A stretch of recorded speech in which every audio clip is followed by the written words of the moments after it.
Hi there, we're Heather, Dana, Bruce. We're from HD Adventuring, and this is our truck.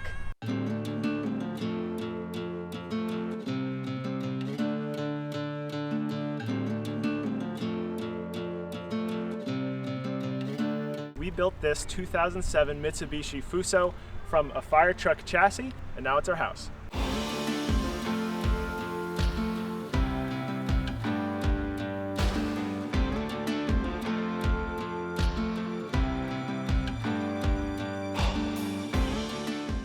When we picked the truck up, it was just a chassis, frame rails, no box on the back. It was 4x4 stock from the factory. Its previous life was as a fire truck in the Pacific Northwest. It had been in a garage its whole life. We knew we wanted the Fuso platform, has a true transfer case, locking hubs. It's pretty good off-road. We ended up with a cab over truck because we really liked how compact a cab over is. This thing's only 23 or 24 feet long, so about as much as a Sprinter. So here we are in the cab. It's pretty basic. It's a 2007 and it was a work truck. But overall, the real reason that we love this is this field of view. When we're up here, we can see everything. So this truck is a manual. We don't go anywhere fast. Behind me is the pass-through to the living space. We actually don't use it all that much. It's just easier to climb through on the stairs, but it is really nice to have if it's pouring out or snowing, or if we ever got into a sketchy situation. It's nice to be able to go from sleeping to driving without getting outside. The first thing people notice about the box is how big it is. It's about 15 feet long and it's made of composite panels. We worked with Alan at Overlander Global, who actually had the panels on site, and we work with him to actually build it together. The subframe is a 4-point spring system. It allows the frame to flex with the ground without flexing the box, so it doesn't rip our cabinets off the walls, and it isolates the body of the truck from our house. This bumper came from Australia. It has a 17,000 pound winch integrated, and you actually unscrew these pins and the whole thing tilts down so that we can tilt the truck cab forward to do engine, oil changes, and any other work on the engine. One of the biggest reasons why we decided we wanted to build our own truck is so that we could put this giant garage in. In the garage, we store our 2 mountain bikes, plus all of the other essentials for living outside. So we've had bikes stolen off the back of our vehicles before, so security was a priority for us. So these bikes are mounted on this custom slide-out tray that we built. Along with all of the gear in our garage, we also store our heater and our electrical system. So our electrical system is pretty much a full Victron system with a 3,000 watt inverter charger. We have 600 amp hours of SOK batteries, and then we have 1,200 watts of solar panels on the roof. To fit our bikes, we actually had to build this custom giant door. Nobody made one big enough, and it's worked great so far. I'm Nate Murphy, author of the Van Conversion Guide, and I just want to let you know that I'm running a free online training which will teach you how to make van life free or profitable. I will show you how to choose a van and build it out and avoid the one big mistake that most people make. I will show you how I made van life completely free and a bunch of other stuff that people don't really talk about. If you'd like to join, click the link here or in the description and I'll see you there. Something that often gets asked about with these big expedition trucks is the stairs. Alan built us this awesome custom stairway. It's really simple, it works great. Now that you've seen the outside, let's head on inside. So as you come in the door, we have a mat here for our shoes, and kind of just as a catch-all, we're in Baja, so everything is inevitably covered in sand. And then we custom built this cabinet here kind of as a junk drawer. We knew we wanted a place where we could just grab stuff as we head out the door, so we have all of the dog's belongings here. This one is wired for electrical, so we can charge all of our extra electronics. And down here is a bunch of shoe storage. Okay, so we are starting off at the front of the truck in our dining room, living room, hangout lounge.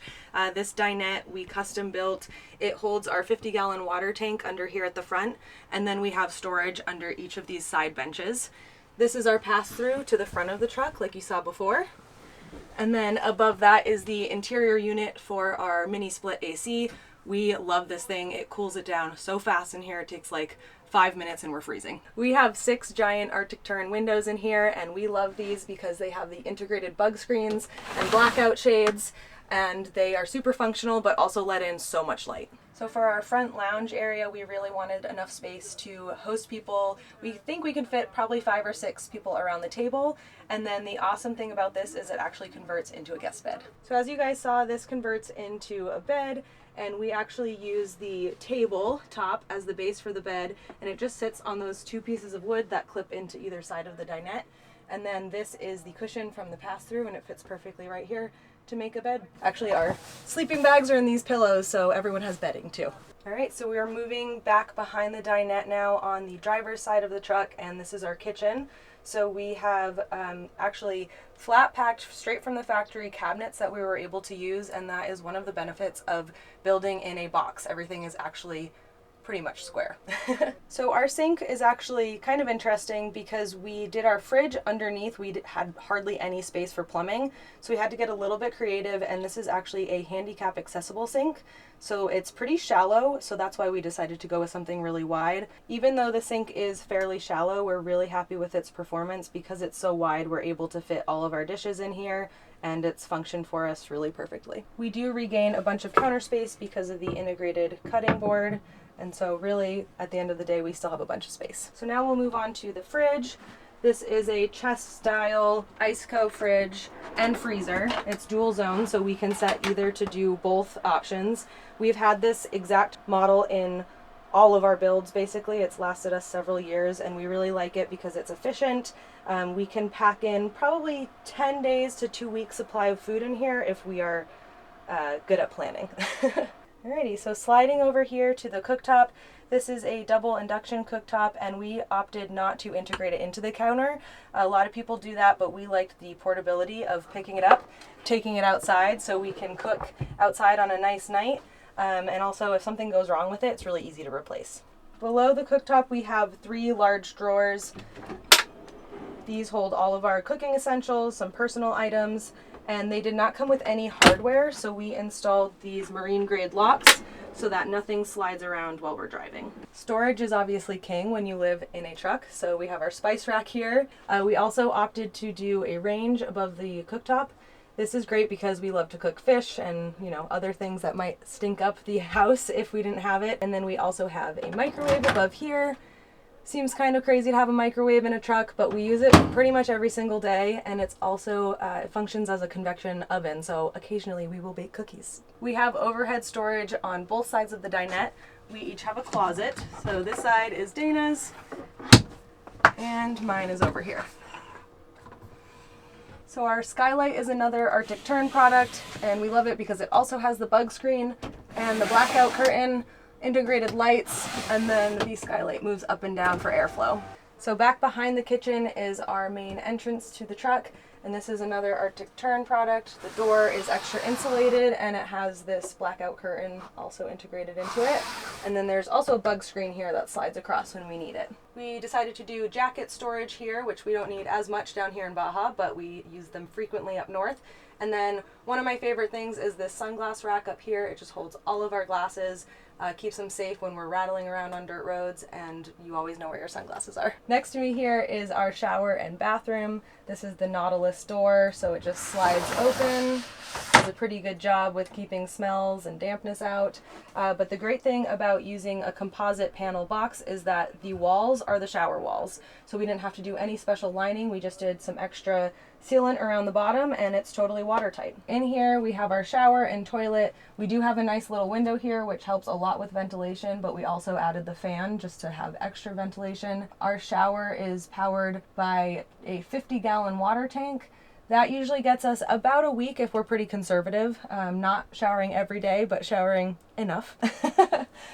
We do have hot water. We have a Truma that not only makes our hot water, but also hot air for our entire heat system. We opted for just a simple composting toilet. It's portable, so when we shower, we just take it outside, and it works for us. Behind me here is our bed. This is actually a standard queen size mattress that fits in here, and it's high off the ground because, as you might remember, our bikes are stored in the garage underneath. So I do need a little stool and a step to get in. Although Dana's taller, so it's not as hard for him. So the bed space is framed in by more composite panels, and it's really cozy up here. It's like its own little room. We are always needing more storage, so we custom built this shelf here for storage bins, and then hanging bungee storage down here. We have more of those turn windows back here, which provides a lot of light and ventilation. They all open up with the bug screens, and yeah, it's just really nice and airy up here. So up here is our Truma system. This controls our hot water and heat. And then down here is our Victron system monitoring screen, so we can see how much fresh water we have in our tank, if we're charging with our solar panels, and what our battery percentage is at, and then we can turn off all of our modes from here as well. Thanks so much for checking out our dream home. If you want to follow our adventures, we are hd.adventuring on Instagram and YouTube. Hope to see you guys out on the road. Give her a cheesy wave or something like that. If you didn't notice, I am offering a free online training which will help teach you how to make van life free or profitable. In this video, I will show you exactly how to buy a van, how to fit it out in a profitable way, and teach you how to avoid the mistakes that most people make, and all the other stuff that almost nobody else talks about. If you are thinking about converting a van or living van life, it'll be one of the most valuable things you will ever watch. Just click the link, register for free, and I'll see you there. Another great place to start is to get the van conversion guide. It's packed with useful information and includes 20 video lessons to help you convert a van. Check our website, all the information is there.